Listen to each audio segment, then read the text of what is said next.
Back to my channel. आज है 15th of April और हम निफ्टी को एनालाइज करेंगे 16th ऑफ अप्रैल के लिए कि मार्केट में हमें क्या मूव देखने को मिल सकते हैं कल के दिन या आने वाले 1-2 दिनों में, और हमारे इंपॉर्टेंट लेवल्स क्या हैं हम सब डिस्कस करते हैं स्क्रीन पर। तो अगर आप निफ्टी को मंथली टाइम फ्रेम के अकॉर्डिंग देखो, मंथली टाइम फ्रेम में आप ये देखोगे कि मैं पहले भी इस बारे में काफी बार बात कर चुका हूँ कि ये मार्केट ने लिक्विडिटी ग्रैब करी है।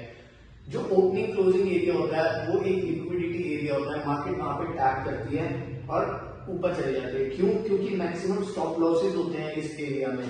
अगर आप देखो तो मार्केट ने क्या किया, जब नीचे आई ओपनिंग क्लोजिंग ट्रैप करी, ये सारे एसएल थे लोगों के जो जिन्होंने बाय करा था निफ्टी को, ये सारे एसएल ट्रिगर हुए और उसके बाद आप मूव देख सकते हो कि कितना अच्छा अप मूव आया है।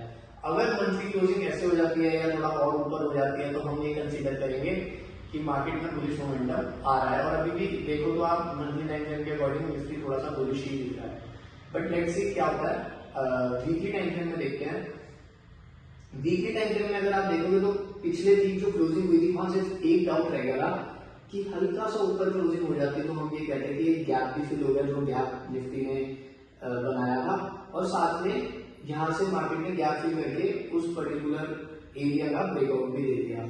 बट क्लोजिंग हल्की सी रिजेक्ट होकर नीचे हो गई थी, बट फिर भी अगर आप देखो तो कैंडल में वॉल्यूम कितना था और बुलिश प्रेशर कितना था। अब सबसे इंपॉर्टेंट एरिया यही था जहां पे आज ओपनिंग हुई है। अब मार्केट ने ओपनिंग तो ईएमए के ऊपर दे दिया है, बट अब सस्टेन करती है यहाँ पे या नहीं है हमें देखना पड़ेगा। अगर आप डेली टाइम फ्रेम में स्ट्रक्चर देखोगे तो सितंबर 24 से मार्केट लोअर लो फॉर्म करती हुई आ रही है। अब जब यहाँ पे लोअर लो फॉर्म हो रहा है तो हम वेट करेंगे कि मार्केट इस स्विंग हाई का ब्रेकआउट दे। जैसे ही इस स्विंग हाई का ब्रेकआउट मिलेगा तो हमें एक कंफर्मेशन और ऐड हो जाएगी कि निफ्टी यहाँ से थोड़ा सा बुलिश मूव दे सकती है। अंटिल देन हम डेली बेसिस पे क्या ट्रेड है उन लेवल्स तक देखते हैं। फिलहाल इस लेवल को डिलीट कर देते हैं, ठीक है। अगर आप एक चीज देखो कि निफ्टी ने ओपनिंग तो ऊपर ले ली बट ये गैप छोड़ दिया।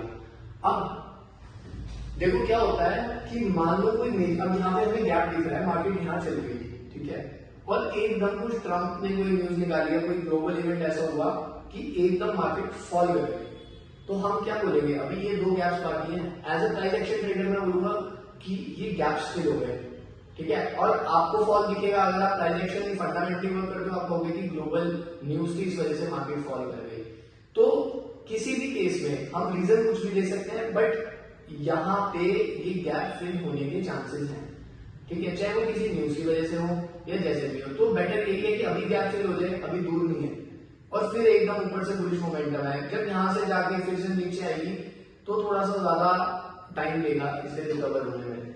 बट अभी अगर हम देखें तो सबसे इंपॉर्टेंट लेवल हमारे पास निफ्टी का यही है कि मार्केट यहाँ पे आए, अपना गैप फिल करे, first, second this level, this particular level, और थर्ड अगर मार्केट में सेलिंग आनी है तो आप ये देखो कि कितना टाइम स्पेंड एरिया है। मार्केट ने कम से कम 4 दिन इसी एरिया में स्पेंड करे हैं, फिर एक फॉल किया।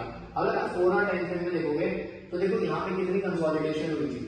इस पर्टिकुलर लेवल में जब मार्केट आएगी एकदम से ऐसे नहीं चली जाएगी। अगर जाना है तो गैप ओपनिंग लेके जा सकते हैं, कुछ भी हो सकता है, बट मैं एक्सपेक्ट करूंगा, जो मैंने अपने प्रीवियस एक्सपीरियंस से देखा है, जब भी जहां भी कंसोलिडेशन होता है वहां पे वापस से कंसोलिडेशन होगा। मार्केट यहाँ कंसोलिडेट करेगी, यहाँ से रिट्रेस करेगी, ये गैप फिल करे, फिर दोबारा ऊपर चले जाए और ब्रेकआउट दे दे, तो वो एक वैलिड स्ट्रक्चर दिखेगा।